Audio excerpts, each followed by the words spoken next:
चलिए, अब ये वाले चैप्टर से सबसे ज़्यादा मार्क्स के क्वेश्चंस आ रहे हैं, तो अब हम इसमें क्या देख लेते हैं। सबसे पहले इसका थोड़ा सा ओवरव्यू ले लेते हैं, तो ऑब्जेक्टिव से इसे कवर करते हैं। ठीक है, हिंद स्वराज जो पुस्तक थी वो किसने लिखी थी? ऑप्शन आपका इसका करेक्ट आंसर आ जाएगा महात्मा गांधी। ठीक है, आपको लर्न ही करना पड़ेगा। क्या आ जाएगा इसका? महात्मा गांधी। चोरा चोरी जो घटना हुई थी वो कब हुई थी? तो वो हुई थी 5 फरवरी 1922 में। रोलेक्ट एक्ट कब पारित किया गया था? तो रोलेक्ट एक्ट आपको पता होगा, वो मैं आपको बताऊंगी। क्या था? एक अंधा कानून था जो कब हुआ था? 1919 में। हड़ताल कब हो गई थी रोलेक्ट एक्ट के विरुद्ध में? तो हड़ताल हो गई थी आपकी कब? 6 अप्रैल 1919। स्वतंत्रता आंदोलन के दौरान वीर सेनानी भगत सिंह ने कौन सा प्रसिद्ध नारा दिया था? कौन सा प्रसिद्ध नारा दिया था? तो कौन सा दिया था बेटा? इनकलाब जिंदाबाद।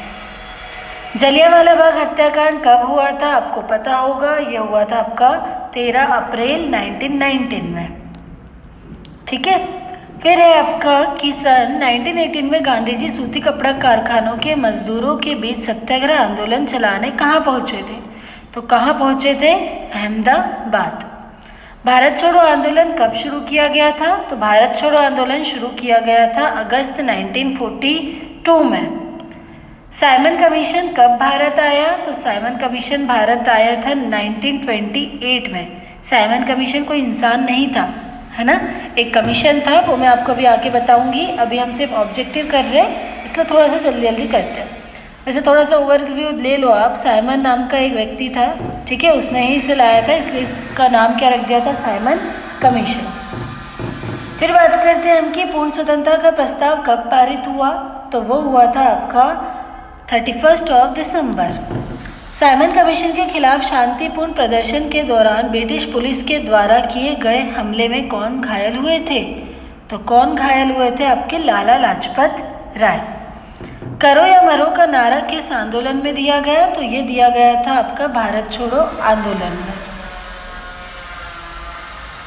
ठीक, तो ये थे आपके कुछ मोस्ट इंपॉर्टेंट ऑब्जेक्टिव। होपफुली आपको समझ में आ गए होंगे। अब हम क्वेश्चन आंसर पर आ जाते हैं। क्वेश्चन फर्स्ट है हमारा कि पहले विश्व युद्ध ने भारत में राष्ट्रीय आंदोलन के विकास में किस प्रकार योगदान दिया?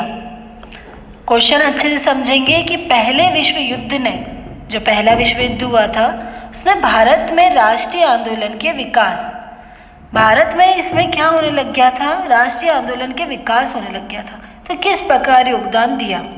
तो पहले विश्व युद्ध ने भारत के लोगों के लिए भारी आर्थिक समस्या खड़ी कर दी। आर्थिक समस्या क्या बेटा? पैसों की कमी आ गई। इसके अलावा भारतीय लोगों की ब्रिटिश सेना ने क्या किया था? जबरन भर्ती ने भी लोगों को क्या कर दिया था? यहाँ तक आप अगर नहीं भी लिखना चाहें तब भी चल जाएगा, आप इतना ही समझ लें कि इसके अलावा भारतीय लोगों की ब्रिटिश सेना ने क्या कर दिया था? जबरन, जबरन नहीं है तो जबरदस्ती लिख दीजिए, जबरदस्ती उन्हें भर्ती कराने लग गए थे अपने लिए, अपनी टीम में। इस वजह से बहुत ज़्यादा गुस्सा आ गया था इनको। तो भारत में बढ़ते मूल्यों ने क्या कर दिया? सामान्य जनता के सामने कठिन परिस्थिति खड़ी कर दी। अब भारत में क्या होने लग गया था कि मूल बढ़ गए थे हर चीज़ों के। पहले कोई चीज़ 10 की आती थी तो फिर 20 की आने लग गई। साथ ही फसलों की क्या होने लग गई? बर्बादी होने लग गई। तो भारतीयों में ब्रिटिश विरोधी और राष्ट्रवादी भावनाओं को बढ़ा दिया था। अब भारतीयों ने सोच लिया था कि अब तो हमें आज़ाद होना ही है।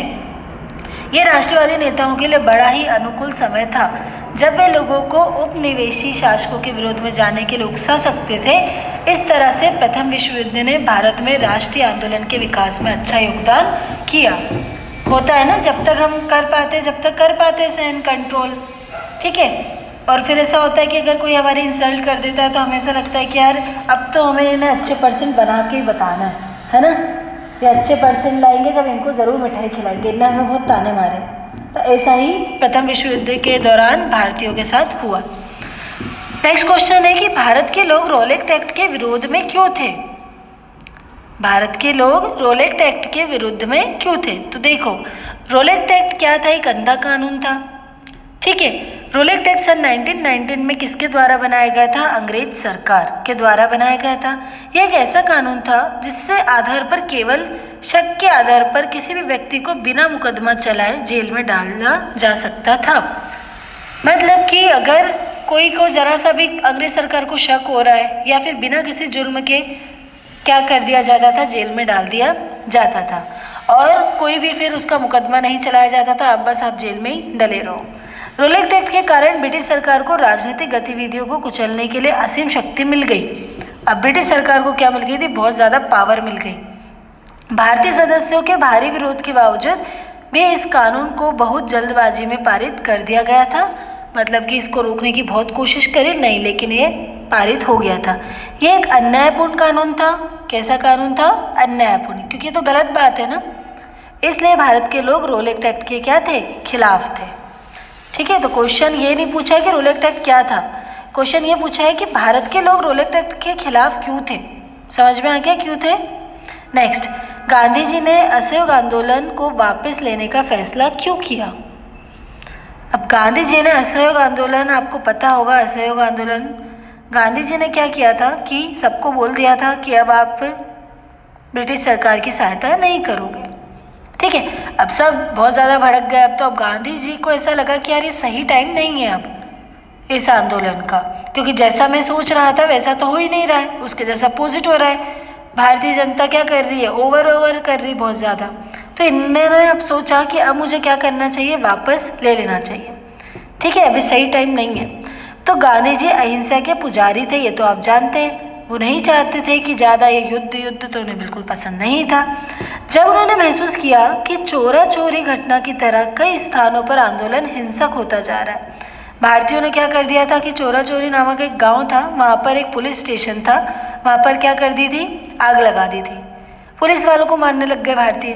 तो अब गांधी जी को ये लगा कि यार ये सही नहीं है अभी ये टाइम, क्योंकि अब तो हिंसक बढ़ते जा रही है, और गांधी जी तो अहिंसा के पुजारी थे। अंग्रेज सरकार की दमनकारी नीति के चलते कई भारतीय मौत के मुंह में चले गए थे। तो 1921 के आते आते कई स्थानों पर आंदोलन नियंत्रण से बाहर हो चुका था, कंट्रोल ही नहीं आ रहा था, सब बढ़ते ही जा रहा था दिन प्रतिदिन, और हिंसक रूप लेने लगा। अब आंदोलन ना रहकर क्या हो गया, हिंसक रूप, मतलब बहुत ही खतरनाक रूप ले लिया। इसलिए फरवरी 1922 में गांधी जी ने असहयोग आंदोलन को वापस लेने का निर्णय ले लिया। आया आपको समझ में। इस क्वेश्चन में भी ये नहीं पूछा था कि असहयोग आंदोलन क्या था, ये पूछा था कि गांधी जी ने इसे वापस लेने का फैसला क्यों किया। ठीक, सत्याग्रह क्या होता है, या फिर गांधी जी के अनुसार सत्याग्रह के विचार की व्याख्या कीजिए। सत्याग्रह नाम से समझ में आ रहा है, सत्य प्लस आग्रह, दो शब्दों से मिलकर बना शब्द सत्य प्लस आग्रह, मतलब कि सत्य के लिए किया गया निवेदन, या आग्रह को हम बोल सकते निवेदन, या सत्य के द्वारा किए गया आग्रह क्या कहलाता है, सत्याग्रह। आप एग्जाम में ऐसे ही लिखेंगे कि सत्याग्रह दो शब्दों से मिलकर बना है, सत्य के लिए आग्रह। महात्मा गांधी ने जन आंदोलन का एक नायाब तरीका निकाला, जिसे क्या कहा गया, सत्याग्रह। आप ऐसा लिख सकते हो, महात्मा गांधी ने एक जन आंदोलन के लिए एक तरीका निकाला जिसे कहा जाता है सत्याग्रह। यह सिद्धांत इस पर आधारित था कि यदि कोई सही मुद्दे के लिए लड़ रहा है तो फिर उस लड़ाई के लिए लाठी या गोली की ताकत की ज़रूरत नहीं है। मतलब कि आप इसको बोलिए, मान लो क्या है, एक बॉटल है, या मान लो ये सर्कल है, तो आप बोल रहे हो ये सर्कल ही है, मतलब आप सत्य बोल रहे हो। तो जब आप सत्य के लिए बोल रहे हो, कोई अननोन पर्सन आ रहा है, वो बोल रहा है कि नहीं ये तो ये है, तो आपको ज़रूरी नहीं कि आप इसको गोली मार दो। ठीक है, जब अगर आप सही हो तो आपको गोली वोली की ज़रूरत नहीं है, सत्याग्रह में ये बोला गया।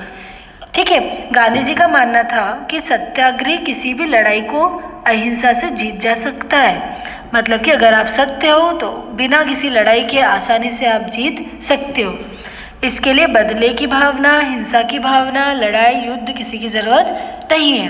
इसको क्या कहा जाता है, सत्याग्रह।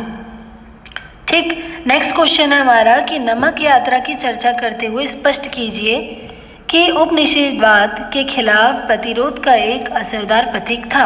नमक यात्रा आपको पता थी कि गांधी जी द्वारा चलाई गई थी, जहां पर अंग्रेज सरकार द्वारा क्या किया जाता था, नमक पर बहुत ज़्यादा कर लिया जाता था, बहुत ज़्यादा टैक्स लिया जाता था, जिस वजह से बहुत ज़्यादा परेशान नहीं कह सकते हम, क्रोधित हो गई थी जनता, भड़क गई थी कि हम इतना ज़्यादा टैक्स क्यों दें, बल्कि हम ही सब मेहनत कर रहे हैं। ठीक है, तो नमक एक शक्तिशाली प्रतीक था, ठीक है, जिसे हर व्यक्ति से जोड़ा जा सकता था, क्योंकि नमक का इस्तेमाल हर आदमी कर रहा था।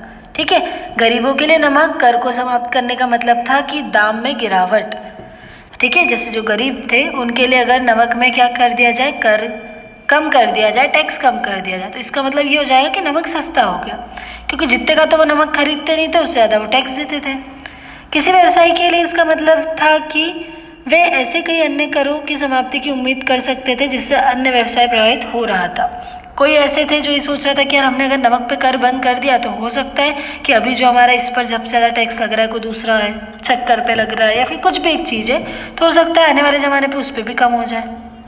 ठीक, तो ये आपको समझ में आ गया। नेक्स्ट करते हैं हम जलियांवाला बाग हत्याकांड। मोस्ट एंड मोस्ट इम्पॉर्टेंट है, आप ध्यान से इसे सुनिएगा। जलियांवाला बाग हत्याकांड की बात करें तो अमृतसर, पंजाब के अमृतसर 13 अप्रैल 1919 को अंग्रेजी सरकार जो थी उसमें से जनरल डायर ने जलियांवाला बाग की भारतीयों की आम सभा में आए निर्देश लोगों पर गोली चलाने के आदेश दिए। ठीक है, इस क्वेश्चन में आपको बहुत ज़्यादा कन्फ्यूज़न थी, तो अब होपफुली आपकी क्लियर हो गई होगी। जनरल डायर ने क्या किया, 1919 को 13 अप्रैल को जलियांवाला बाग में जो एक मीटिंग चल रही थी, है ना, उसमें क्या कर दिया, गोली चलाने के आदेश दे दिए। इस आम सभा में सभी तरह के लोग आए थे, जिसमें हजारों बुजुर्ग थे, हजारों बच्चे थे, महिलाएं थी, सभी उपस्थित थे। बाहर जाने का केवल एक ही रास्ता था जिसे भी बंद कर दिया गया था। अब कोई बचने के लिए कोई कुएं में कूद गया, सोचा कि यार कि बंदूक से गोली से अच्छा कि हम खुद ही अपनी आत्महत्या कर लेते हैं। कोई इधर भाग रहा है, कोई इधर भाग रहा है। अंग्रेजी ताकत के गुस्से से कोई ना बच सके। आम सभा की सूचना अंग्रेजों के एक भारतीय व्यक्ति द्वारा दी गई थी और फिर जनरल डायर द्वारा बिना सूचना के ही आम लोगों पर गोलियां चलाई गई। ठीक है, अब आपको इस लाइन का मतलब समझ में आया कि अब जनरल डायर को कैसे पता चला कि यहाँ पे मीटिंग हो रही है। तो ये सूचना किसने दी, एक भारतीय व्यक्ति द्वारा ही दी गई थी।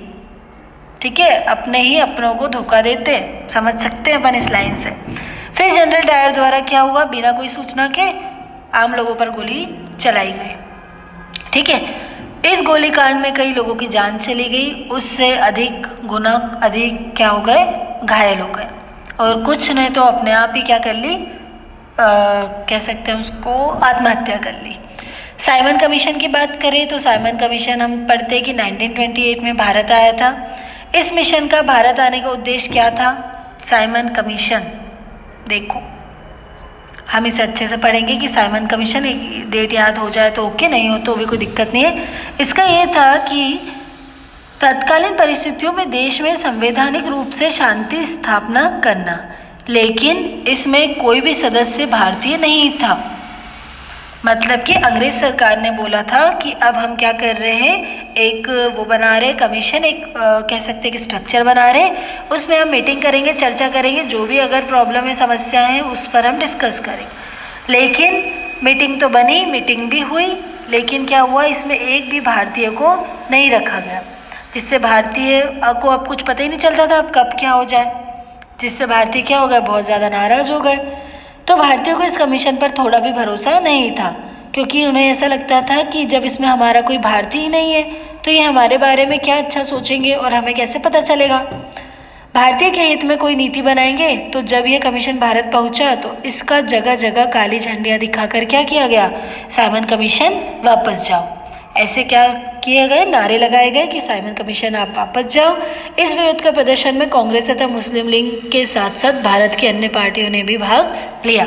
तो दोनों आपको समझ में आए, साइमन कमीशन वापस जाओ, ऐसे इसको याद कर सकते हो। इसका मेन उद्देश्य यही था कि जो मैंने कम्युनिटी बनाई उसमें एक भी भारतीय को नहीं रखा, और जब बना रहे थे उससे पहले बोला था कि हम ये भारतीयों के लिए ही बना रहे, उनकी जो भी समस्याएं रहेगी हम उस पर इसको निष्कर्ष निकालेंगे। ठीक, तो होपफुली आपको ये समझ में आ गया होगा। फिर आपका नेक्स्ट आ जाएगा औद्योगिकरण का युग।